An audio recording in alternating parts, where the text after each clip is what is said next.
What is up, MSF family? Goofy Rexy here, and hope everybody's doing well. All right, so Nick Fury is a permanent legendary in the game, and I do think that actually changes a little bit of the beginner meta for beginner players in Marvel Strike Force.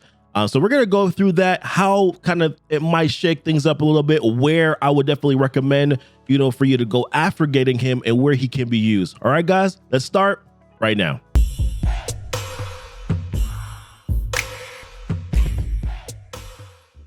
All right, guys, welcome back. And as I said, man, Nick Fury, permanent character here, permanent legendary. If you don't know, if you're new to the game, by the way, there are 11 legendaries in the game. Previously, before, Iron Man was the only one that was a permanent legendary, meaning that you could always go, or you always had a chance to be able to unlock him. You didn't have to wait for, him to come back into rotation. And now Nick Fury has been added. They are both now 3-star unlocks, which, like I said, very, very, very good, for, I think, some of the beginner meta here. Now, I don't want anyone to panic. The Wave 1 Avengers team is absolutely still the recommended beginner team for you to go after and for you to use as your main team, and also your heroes team, right? But then also your villains team for your Sinister Six team, villains team, you're still going to be using them to be able to farm, use them for villains, and also be able to unlock Invisible Woman and then also Shuri. But I do think that Nick Fury and that Fury Shield team become a little bit a part of that beginner meta, and we're going to talk about that and the reason why.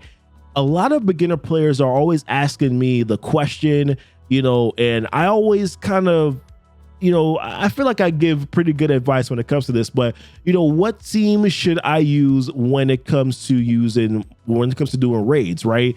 Raids are tough because Wave 1 Avengers, they're not a good raid team. Sinister Six, definitely not a good raid team. They do not have anywhere near the sustain to be able to handle any sort of raids. Like maybe some of the earlier raids, like your 1, your 2, but definitely not like your 4, your 5, like stuff like that. Sinister Six, Wave 1, they're really not that great when it comes to that. So Nick Fury now being permanent actually gives you a beginner option, especially if you're free to play, gives you sort of a beginner option that you have to be able to use, to be able to get through some of those Ultimus raids and then also some of those Greek raids. So Ultimus raids, once you get to like 4 or 5 and even some of 6, I definitely think the Fury Shield team is definitely going to be helpful in those particular areas. They're not a big damage team, but they have a lot of sustain.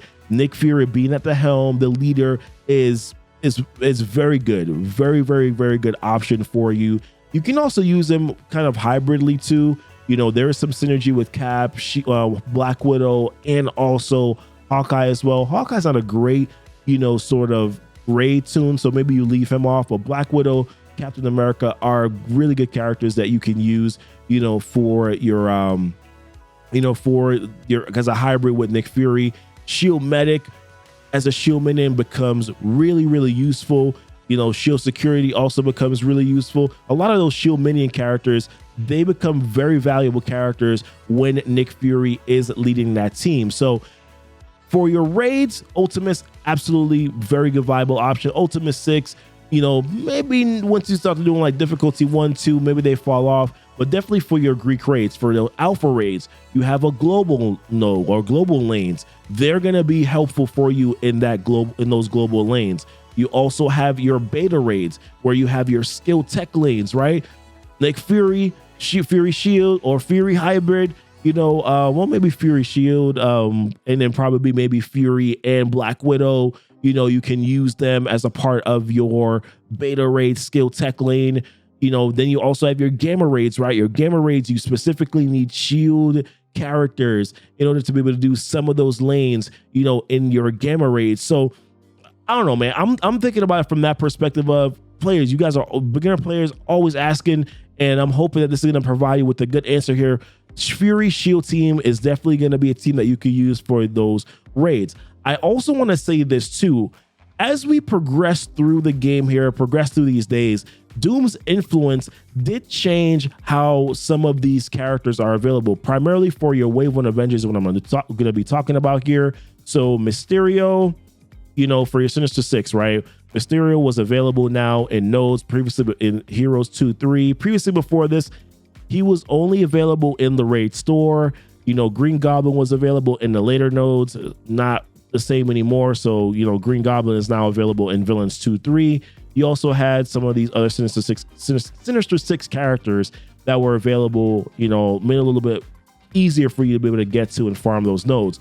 But mainly Black Widow, Wave 1 Avengers team, she was really available in Heroes 7-3, and which is very hard to get to because you need a full, you know, you need a City Heroes team to be able to get into Heroes 7-1, and you need to be at level 70 in order to be able to do that. So, you know, them making her available here made this Wave 1 Avengers team a lot more viable. Thor, Cap, you get through the calendar.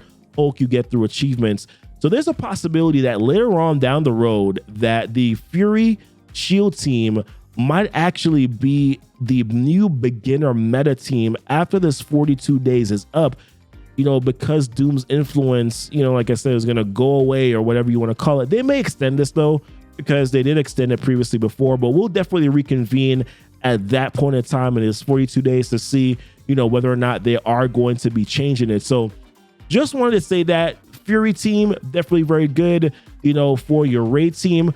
There is some questioning, right? You have to use Kree minions, which is the reason why I'm saying still do Wave 1, still do Sinister Six, because you got to get Kree minions up to 3 stars in order to be able to unlock Nick Fury. And, you know, that's not an easy feat, especially considering that they're Kree minions who are not great, you know. And also, you know, if you're following my legendary farming guide, I say go, you know, I do it from a free to play perspective, right? So I say go after Shuri and go after Invisible Woman, farming Sinister Six. And I talk about going with Brotherhood characters to be able to unlock, or Brotherhood sort of X-Men characters to be able to unlock Magneto, then Black Bolt, right? So if you're following that cadence, you know, farming Kree minions might be a little bit difficult.